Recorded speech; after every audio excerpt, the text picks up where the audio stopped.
নমস্কার বন্ধুরা, শুভ সকাল। আজকে আমি রান্না করব বোয়াল মাছ।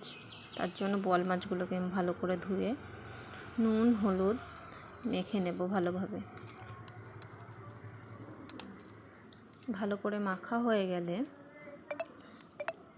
এর মধ্যে আমি কিছুটা কাঁচা সর্ষের তেল দিয়ে দেব। কাঁচা সর্ষের তেল দিয়ে ভালোভাবে মেখে নেব।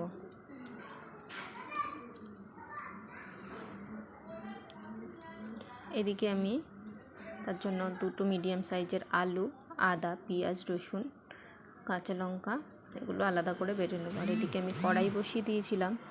কড়াইটা গরম করে তার মধ্যে তেল দিয়ে দেব। এবার একে একে মাছগুলো দিয়ে ভেজে নেব। দেখুন মাছগুলো কি ছিটকাচ্ছে। বোয়াল মাছ ছিটবেই, আমি তেলটা মেখে নিলাম, তারপরেও ছিটকাচ্ছে। আমি কতটা দূর থেকে মাছগুলো দিচ্ছি দেখে বুঝতে পারবেন, প্রচণ্ড পরিমাণে ছিটকাচ্ছে। এবার আর এক দিকটা উল্টে দেব।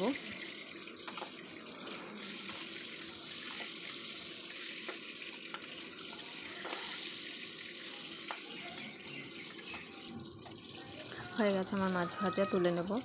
একইভাবে বাকি মাছগুলো ভেজে নেব। প্রচণ্ড ছিটকাচ্ছে, আমি দেখাতে পারলাম না।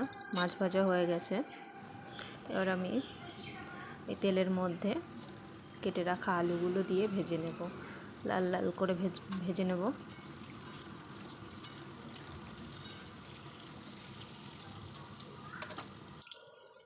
আলুগুলো ভাজা হয়ে গেছে, তুলে নেব।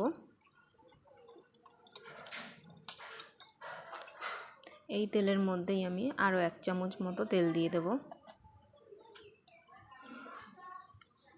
তার মধ্যে গোটা জিরে ফোড়ন দেব। আর বেটে রাখা যে পেঁয়াজ, আদা, রসুন, কাঁচা লঙ্কা ছিল সেটা বাটাটা দিয়ে দেব। আমি সঙ্গে একটু জলও দিয়েছি, কষাতে সুবিধা হবে, মশলাটা পুড়ে যাবে না। এবার পরিমাণ মতো লবণ, পরিমাণ মতো হলুদ, 1 চামচ মতো জিরে গুঁড়ো আর 1 চামচ কাশ্মীরি লঙ্কার গুঁড়ো দিয়ে দেব, যাতে লাল লাল দেখতে হয়। এটাই ঝালটা হবে না, আমি তো লাল দেখে কাঁচা লঙ্কা দিয়েছি, সেটাই ঝাল হবে। আর ভালো করে তেল ছেড়ে আসা পর্যন্ত কষিয়ে নিতে হবে। কষিয়ে নিয়ে আলুটা দেব। আলু দিয়ে আরও 1 মিনিট মতো কষাবো। কষানো হয়ে গেছে, এবার আমি পরিমাণ মতো জল দিয়ে দেব। ঝোলটা একটু ফুটে উঠলে আমি ঢাকনা চাপা দিয়ে মোটামুটি 15 মিনিট রেখে দেব। 15 মিনিট পর ঢাকনা খুলে আমি মাছগুলো দিয়ে দেব।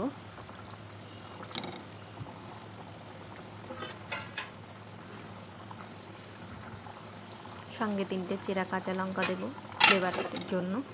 আরও 4-5 মিনিটের জন্য ঢাকনা বন্ধ করে রান্না করব। রান্না করলেই ব্যাস রান্না করলেই হয়ে যাবে বোয়াল মাছের ঝোল রেডি। যদি ভালো লাগে একটা লাইক করবেন, কমেন্ট করবেন, শেয়ার করবেন। ধন্যবাদ।